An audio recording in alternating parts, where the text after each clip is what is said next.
I have seen 6-year-old girls being sold for $1 in DRC because the girl was hungry, and with that $1 she bought a cup of rice for herself and her family. What we've seen here is so much worse.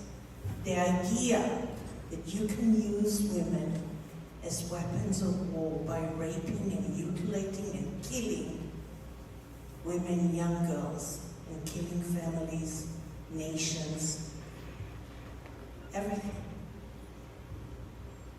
This moment and these people being here today is a solemn moment of truth. I hope you all take it with you and spread it. Thank you.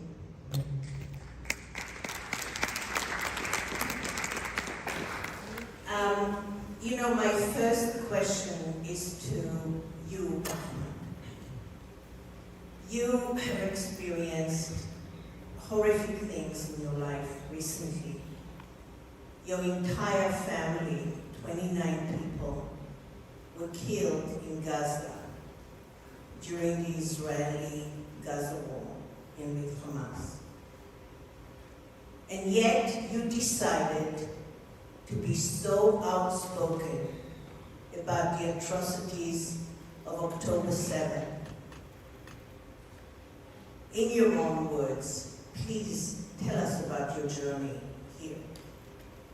Well, thanks again for having me, and I appreciate you recognizing earlier that it is incredibly difficult to be here, not just because of the challenges of trying to hold multiple truths and acknowledge the suffering of Israeli victims of October 7th, as I also hold space for my own family and my own people who are being killed as we speak in this horrendous war started by Hamas. I also want to be clear that I'm not here to talk politics. I do a lot of politics. You can go to my Twitter or whatever. I'm here to keep the focus on the victims of October 7th, specifically the Israeli women who were victimized and abused on October 7th.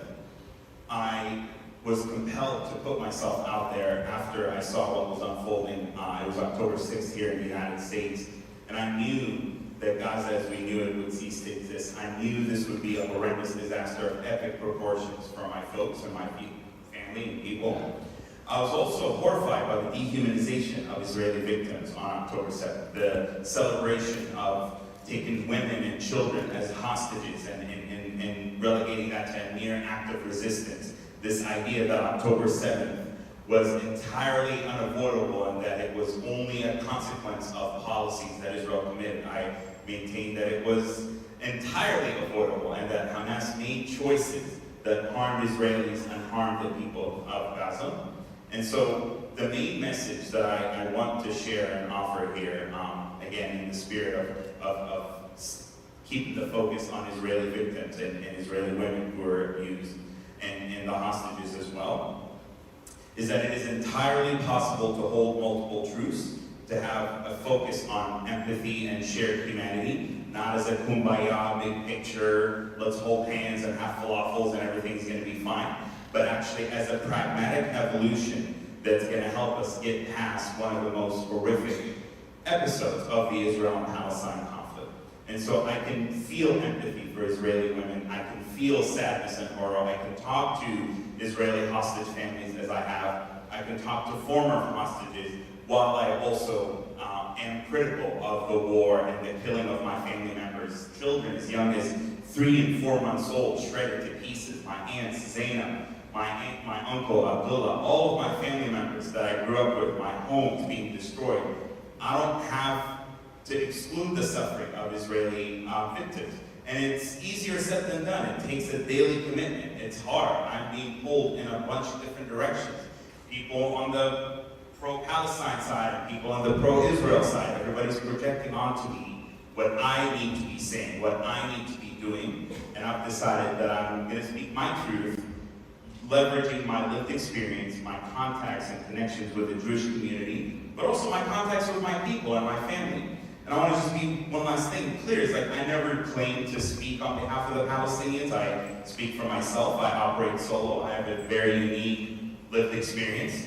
But I can assure you that many Palestinians, maybe who are less outspoken than myself, who are afraid, who can't deal with the threats, or who are genuinely confused and don't know how to support their people, don't know that speaking out against sexual violence and rapes doesn't mean you support the war, doesn't mean you support the bombing of children in Gaza, doesn't mean you support what's happening.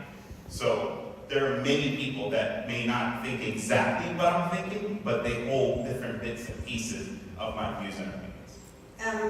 You know, earlier we spoke about why is it okay that Hamas, or is it okay for a lot of the Palestinian people living in Gaza, that Hamas has been using them as human shields, using children as human shields, coming through those tunnels and sacrificing their own people. So my question to you is, what is your perspective on Hamas as leadership, as a government in Gaza?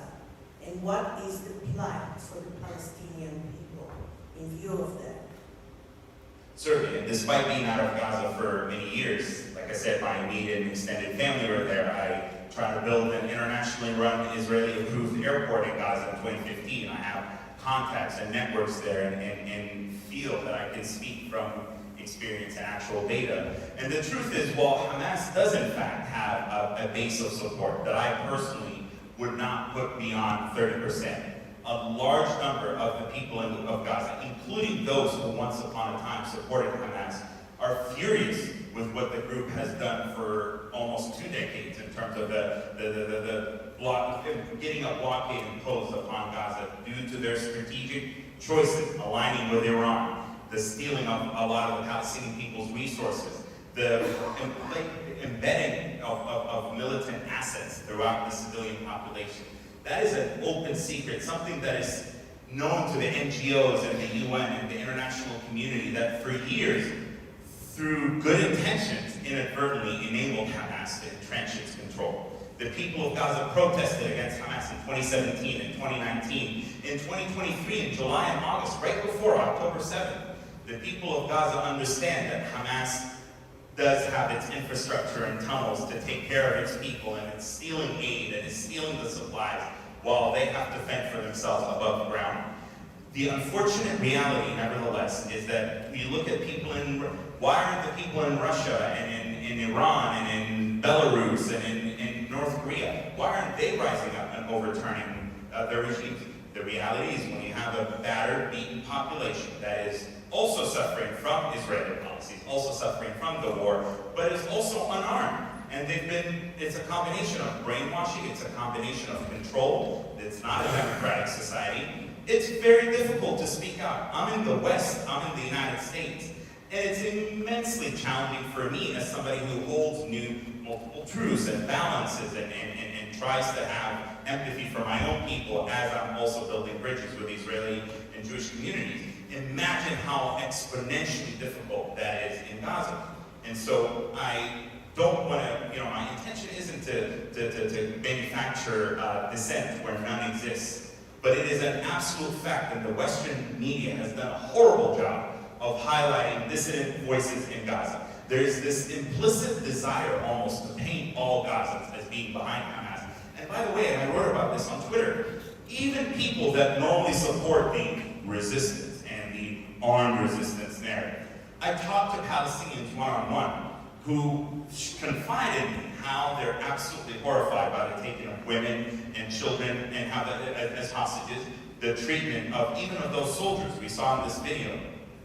What we didn't see in this video was a Hamas fighter bragging that these are our sabaya, which is Islamist doctrine for sex slaves.